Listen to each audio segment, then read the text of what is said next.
waaw comme ni ngeen ko xamee tey délégation wu conseil départemental conseiller membre bureau bi ak responsable groupe parlementaire yi mais également waa administration bi ak vraiment ñu ci bëri dañu demoon tournée tey pour mun naa ni inauguré ji wala réceptionné ji ay liggéey loo xam ni conseil bi daf ko lancé woon. mais comme ni ngeen ko xamee ñun tey li ngeen gis yëpp ñu inauguré ko ay mbirum lu jëm ci njàng mi la. ndax conseil départemental dafa jàpp ni njàng mooy meilleur pilier bi nga xam ne dañ ci war a sukkandiku pour soqali donc département bi ba tax na kon njàng mi lu ñu ci def rek xeeb nañ ko donc ci cadre boobu nag ci la ñu doon inauguré ji tey ay ouvrage tey njëkk tàmbali nañu ci R102 nga xam ni ci commune Thiès Est la bokk ñu inauguré mur de clôture bi ñu fa réalisé nga xam ni loolu yéena bu mag la woon bu principal bi amoon ak élèves yi ndax malheureusement collège bi clôture wuñ ko woon xar yeeg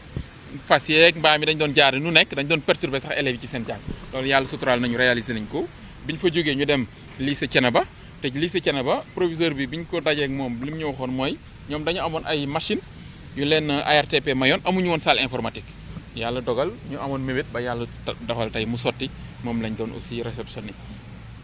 beneen bi mooy maintenant proviseur bi profité woon na laa di wax également suñ ko mënee jàppale pour mu am machine yu gën a moderne machine yu gën a bees mais également su mënee am ñu defal ko câblage bi wala ab benn unité centrale la am ndax en réseau lañ ko prévoir woon yooyu yëpp wax ñu mais également problème table banc yi nga xam ni wax nañ ko pour le lycée de Thiénaba nga xam ni problème la boo xam ne lycée yi ba dañ ko bokk aussi au niveau de Thiès bi ñu fa jógee ñu daal di jàll Touba Toul donc Touba Toul nga da ngeen war a xam ni ñetti département ñoo ko seq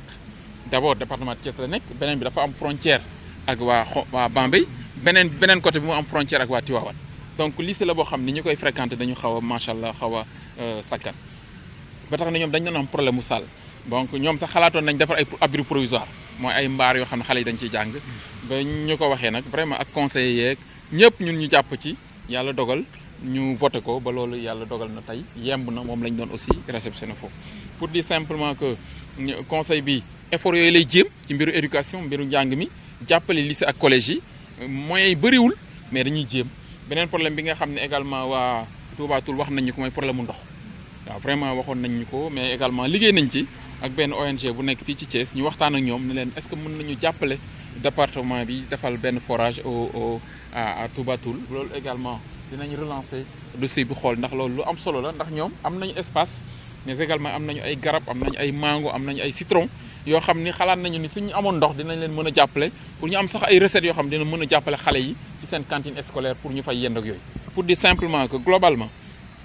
donc lycée la boo xam ni mérité nañu jàppale comme yeneen lycée yi mais je pense que ñoom fi ñu nekk war na tax ñu gën a bàyyi xel Touba Toul bi ñu fa wàññi ko ci la ñu jaar CMU Kër Madaro comme ni ngeen ko xamee CMU Kër Madaro mooy meilleur CMU Thiès ndax résultat yi gën a baax ci BFM bi passé Kër Madaro la jóge mais également meilleur élève bu région bi ci matière scientifique yi aussi Kër Madaro la jóge donc yooyu yëpp day wane rek ni Kër Madaro mérité woon nañu accompagner ko moo tax ci fête de l'excellence bi amoon IA defoon ko inspection d'académie ci laa ni woon ak Kër Madaro mérité nañu jàppale ko moo tax ñu ni nañu fa tabax ñaari salle de classe mais également defal leen mur de clôture bi yàlla dogal na état Sénégal mu ngi leen di defal mur de clôture bi ñu ni léegi ñun dañuy maintenir ñaari salle de classe yi mais également tabaxal leen maintenant bloc administratif mu nekk ci place su mur de clôture beneen bi nga xam ni principal bi waxoon nañu ko mu leen lu jam mooy ay table banc ndax ñoom dañu leen a may ñetti salle de classe te amul table banc ñu ni kon ñun nañ leen jàppale accompagner leen ci table banc te moo tax ñun avant fin d'année bi incha allahu rabbi yaakaar nañu ci biir décembre bi donc table banc wu Kër Madaro yi dina yemb ba ñu jébbal leen ko pour que CM bi 3 salles de classe yi ñu leen tabaxal mu mën a fonctionner donc beneen bi mooy ci budget 2020 bi prévoir nañu vraiment li ci des muy clôture kiy déggal tabax ñaari salle de classe tabaxal leen également bloc administratif et maintenant su fekkente ni même matul année bi ci topp aussi incha allahu rabbi mën nañu xalaat yokkal leen ndax defe naa ni mérité nañu vraiment ñu accompagner leen ndax d'ailleurs soo xoolee Kër Madaro xam ni fi mu positionné war nañ fa mën a def lycée beneen lycée ndax xam nga lycée bi nekk commune de Noto presque zone bi la ne mooy zone Noto bi zone Sangué zone yooyu Babac mais beneen côté bi ci commune de Noto amul lycée je pense mérité nañu quand même ñu def fa lycée mais loolu plus tard la incha allah ak les autres académiques dinañ ko xool nan lañ koy defee ba mu yem. pour affaire xaalis moom da ngeen xam ni conseil départemental budget investissement bi muy dugal ci mbiru tabax ak ay 70 millions la par at mais ñun dañuy jàpp ne njàng mi moo war a ëpp solo ci li ñu war a def yëpp moo tax ñun budget bi su motee 70 millions presque 50 millions yi at bu ne dañ koy def ci njàng mi moo tax ñun suñu xayma bi ñu fi nekkee ba léegi li ñu dugal ci njàng mi ëpp na 200 millions waaw ak yi ñu réalisé ni ak yi ne en cours ëpp na même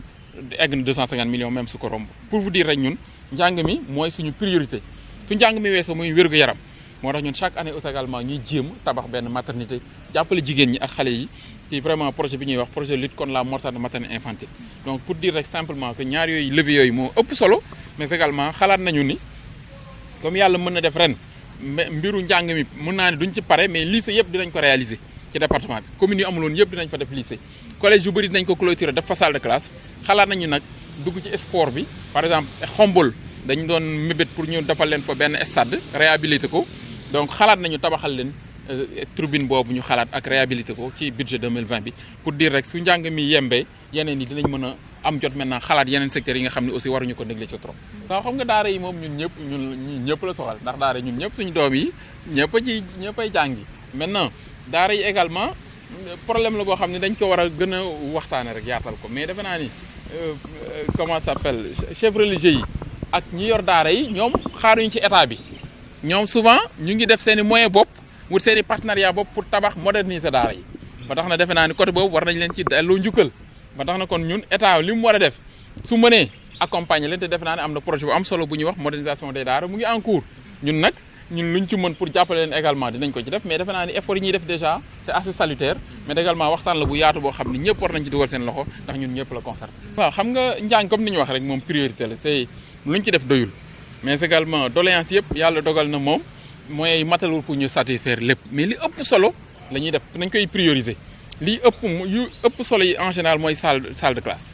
su paree yenn saa yi clôture pour sécurité beeg yooyu mais après li ci topp mooy table banc yi d'ailleurs man am naa idée lancé dans les prochaines semaines benn opération bu ma defoon bi ma nekkee maire mooy table banc yi kees yëpp dama koy regrouper inviter les menuisiers mais jënd intrant yi mooy jënd bois bi jënd boulon yi daal ni ñëpp nañ def journée chaque jour menuisier yëpp benn week-end daje Thiès réparer table banc wu Thiès yëpp delloo ko école yi nga xam ne élèves yi dañuy ñëw jàpp ci professeurs yi ñëw mais également ñi nga xam ne am nañ ay boulon may ñu am bant may ñu ñun ñëpp ñu defar réparer table banc ndax en général da ngay dem ci benn école problème table banc yi du lenn lu dul benn boulon bu dañ benn plancher bu dañ nan lañ koy réparer amuñu ku leen koy réparer mais suñ ko dajalee du jar ñu jël 30 000 francs jënd ci beneen table banc bu bees 30 000 boobu mën na defar peut-être 50 table banc ci yoo xam ne ci boulon la moo doon manqué wala plancher bi ñu defar ko loolu opération la boo xam bëgg naa ko lancer vraiment pour satisfaire déficit table banc yi ci yenn lycée yi. oui le conseil départemental naturellement est en mouvement en permanence pour prendre en charge préoccupation population yi mais li ëpp solo li ma sentir ci population yi li ngi leen gën a soxal mooy seen jàng doom yi mais ak seen wér-gu-yaram ba tax na ñaar yooyu moom lu ñu ci def doyul maintenant li ci des aussi mooy mbiru xëyu xale yi formation yeeg jàppale jigéen ñi ci transformation fruits et légumes ay transformation céréales locales jàppale leen ci nañ leen di encadrer yooyu yëpp également ñu ngi ci ndax am na projet bu mag boo xam ne ñu ngi koy tëgg ak suñu partenaire au développement yi ci jigéen ñi rek la jëm waaw ba tax na incha allah suñ ci gënee sori dinañ ko partager yéen incha allah rabbi waa Kayar prochaine étape bi pour ay inauguration mooy zone Kayar bi zone Kër Moussa ndax ñu ngi tabax présentement nii ñu lay wax ñeenti salle de classe à Kër Moussa pour lycée bi mot ñu ngi tabax 2 salles de classe à Kayar ndax dañ ne woon jaruñu fay def ñeent nañ def 2 année prochaine ñu complété beneen bi ñu ngi tabax présentement ay salle de classe au CM Djibril Diaw ñu ngi réhabiliter benn salle de classe pour salle informatique au CM Mamadou Diaw c'est pour dire simplement effort yooyu yëpp ñu ngi koy def moo tax même mën naa ne njaxu présentement ñu ngi koy clôturer CM dañ njaxu di fa tabax ñaari salle de classe mais également budget 2020 bi dina gën a accompagner écoles yi CM yi mais également jigéen ñi incha allahu rabbi te yooyu yëpp naturellement dinañ ko bokk ak yéen. Comme vous le savez, le conseil départemental de Thiès a fait de l'éducation une de ses priorités. C'est pourquoi chaque année nous essayons donc avec notre budget donc d'accompagner les établissements du département. Donc aujourd'hui, c'était autour de la zone Est, comme nous l'appelons souvent, la zone Est, constituée des communes de Thiénaba, Thiès-Est, donc Touba Toul, jusqu'à Khombol. Donc de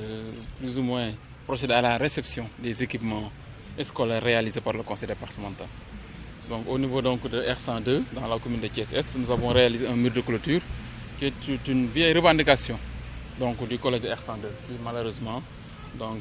n'avait pas de visage, parce que malheureusement, n'ayant pas de mur, mais également avec tous les risques donc, que couraient les élèves. Nous avons pu quand même faire un investissement assez important pour réaliser le mur. Donc, après également, nous avons fait l'étape de Thiénaba, donc pour la réception de la salle informatique. Bon, on dit salle informatique parce que c'est ça la requête donc, du lycée. Donc nous avons réalisé la salle et l'équiper en table. Donc ils avaient déjà en fait un lot d'une vingtaine de machines. Aujourd'hui, le proviseur a exprimé son souhait donc d'être accompagné en machines de nouvelle génération, mais également pour procéder au câblage donc, de la salle. Tout cela naturellement sera étudié par le bureau donc avant le vote du budget donc prévu en début janvier. Nous avons également fait l'étape de Toubatoul, donc où nous avons réceptionné 2 salles de classe. Également là-bas à Gama, c'est une vieille requête donc, des autorités du lycée. Parce que comme vous savez, Toubatoul polarise un peu en fait 3 départements. C'est à la limite donc, de Thiès, mais également à la frontière avec Bambey. Et de l'autre côté, il y a Tivaouane. Donc c'est un lycée qui polarise 3 communes, qui a également plus de 1500 élèves. De sorte que les 2 salles de classe vraiment sont venues au bon moment. Mais également, il y a également un autre problème criard, donc sur lequel également nous sommes en train de travailler, c'est le problème de l'eau.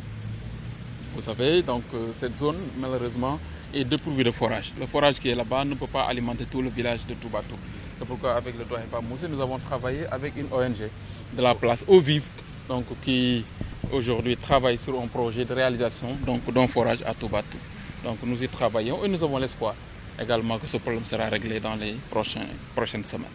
Donc au retour, nous sommes passés au CM de Kermadaro, qui est aujourd'hui considéré comme le meilleur CM de la région. Donc, parce que les résultats académiques et scolaires ont montré que le CM de Kermadaro est le meilleur CM avec 100% au premier tour au BFM. Mais également le meilleur élève de la région donc, est également du collège du CM de Toubatoul, de Kermadaro. C'est pourquoi nous avions pris l'engagement d'accompagner ce CM donc,